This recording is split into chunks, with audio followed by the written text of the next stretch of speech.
برداشت کرنا سیکھو گے، یاد رکھو میرے بچوں،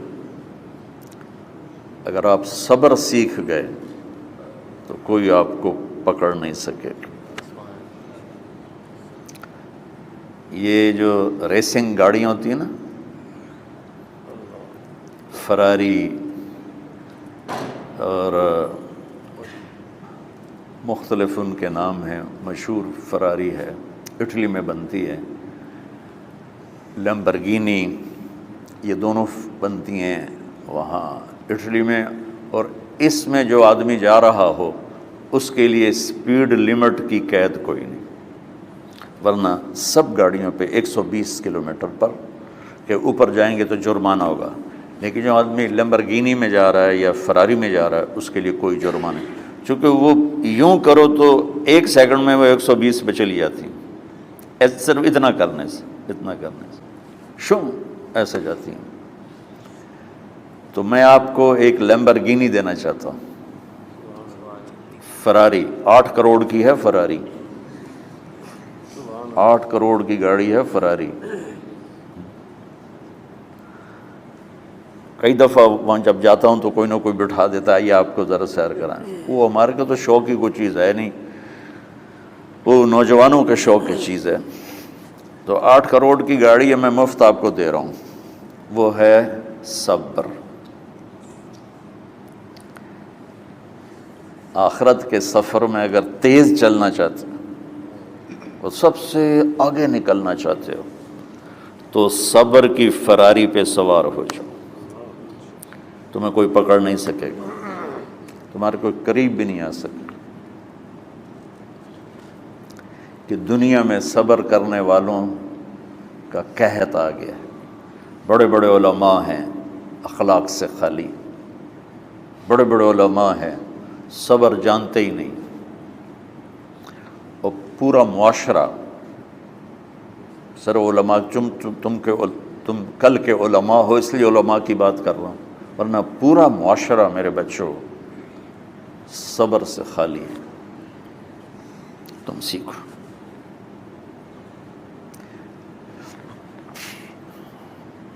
دیکھو میری ایک بات سنو، علم کی کمی ہو تو اچھے اخلاق اس کو چھپا دیتے ہیں، اخلاق کی کمی ہو تو بڑے سے بڑا علم بھی اسے چھپا نہیں سکتا۔ سارے عیب ہوں اور اخلاق اچھے ہوں تو اخلاق وہ چادر ہے جس میں سارے عیب چھپ جائیں گے، بس ساری صفتیں ہوں اور بد اخلاق ہو تو ہر صفت کو بد اخلاقی چھپا دے گی۔ میرے نبی نے نماز لمبی پڑھی، اللہ نے روک دیا، کہا نہیں چاہیے، ما انزلنا علیک القرآن لتشقی، مختصر نماز پڑھیں، درمیانی نماز پڑھیں۔ پیسہ سارا خرچ کر دے، اللہ نے روک دیا، ولا تبسطها کل البسط، میرے نبی سارا خرچ نہ کرو، کچھ بچا کے بھی رکھو۔ تبلیغ میں اپنی جان کھپائی، اللہ نے اس سے بھی روک دیا، فلا تذهب نفسك علیہم حسرات، تبلیغ کرو خود نہ مر جاؤ۔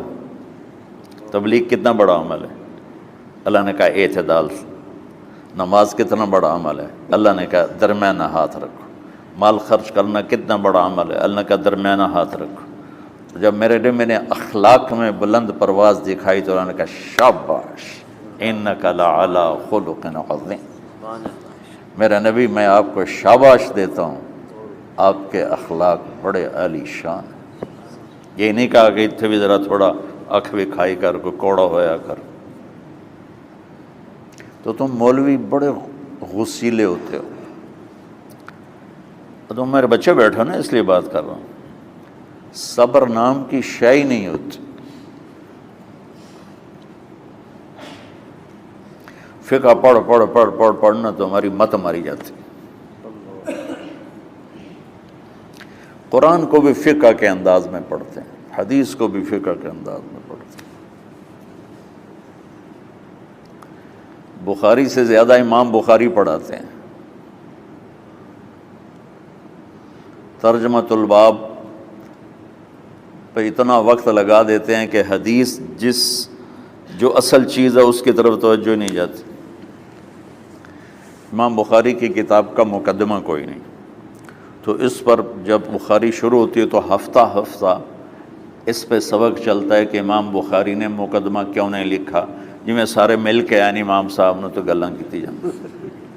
میں اس کا اتنا آسان 1 منٹ میں اس سارے سبق کو ختم کر دیتا ہوں بخاری شریف کے، کہ دیکھو بھائی امام صاحب کا دل نہیں کیا مقدمہ لکھنے کو، اس لیے انہوں نے نہیں لکھا۔ گل مک۔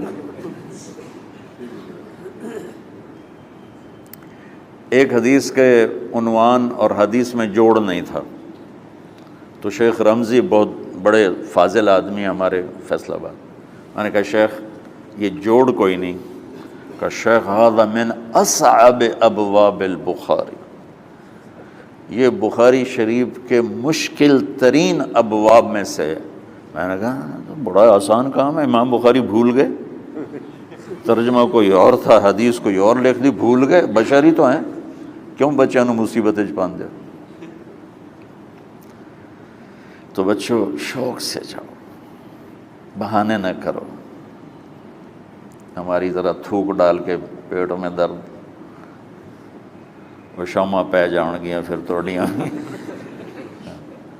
ٹھیک ہے نا، میں زیادہ بول نہیں سکتا ہوں، ضروری سمجھ کے آیا تھا کہ تم خوشی سے جاؤ۔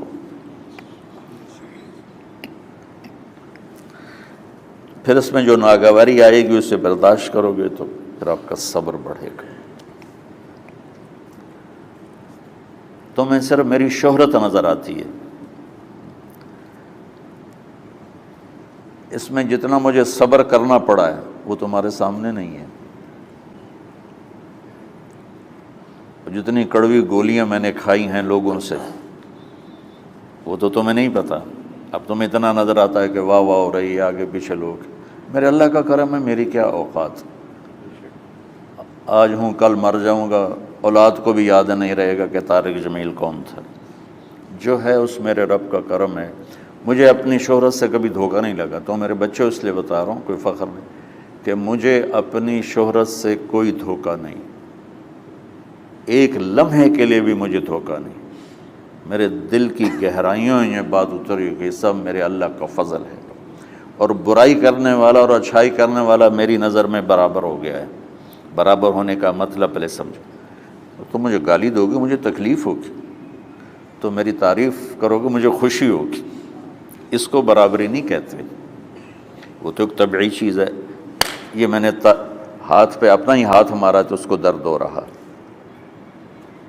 تو اگر میں مولوی شوکت صاحب سے بدتمیزی سے بات کروں گا تو ان کو تکلیف ہوگی، اور میں ان کی قربانیاں بیان کروں گا۔ یہ ذرا کھڑے ہونا، ادھر ہاتھ دو، یہ اس سارے نقشے کے بانی ہیں، یہ پہلی اینٹ ہے۔ یہ 3000 روپے اس وقت لے رہے تھے 1985 میں 86 میں کراچی،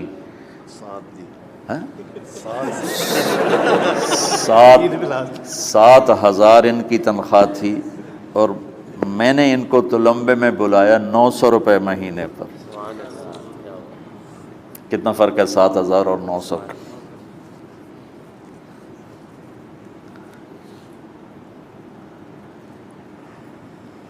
لوگ میری تعریف کرتے ہیں، میں اللہ کا شکر ادا کرتا ہوں، اور اس پہ میں تکبر میں نہیں آتا۔ یہ ہے مدح اور ذم برابر ہو جائے، یعنی تعریف کرنا اور برائی کرنا برابر ہو جانے کا مطلب یہ نہیں ہے کہ برائی سن کے اثر نہیں ہوتا اور تعریف سن کے اثر نہیں ہوتا، نہیں، برابر ہونے کا مطلب بتا رہا ہوں، اس کی توفیق، تائید، رحمت اپنی اولاد کو بتا رہا ہوں۔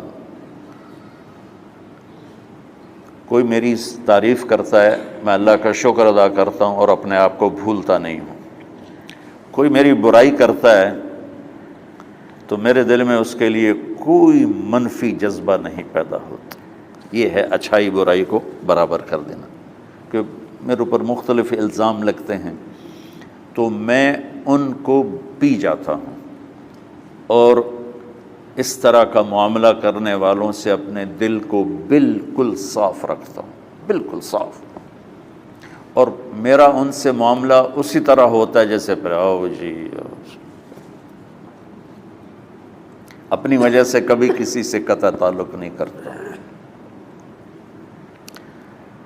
تو بچوں، صبر بہت بڑی دولت، یہ تمہاری تبلیغی زندگی میں بھی کام آئے گی، علمی زندگی میں بھی کام آئے گا، جب تم گھر والے بنو گے، شادیاں ہوں گی، اس وقت یہ کام آئے گا۔ ٹھیک ہے، اب بہانہ تو نہیں کرو گے نا، خوشی سے جاؤ گے نا؟ چلو، السلام علیکم۔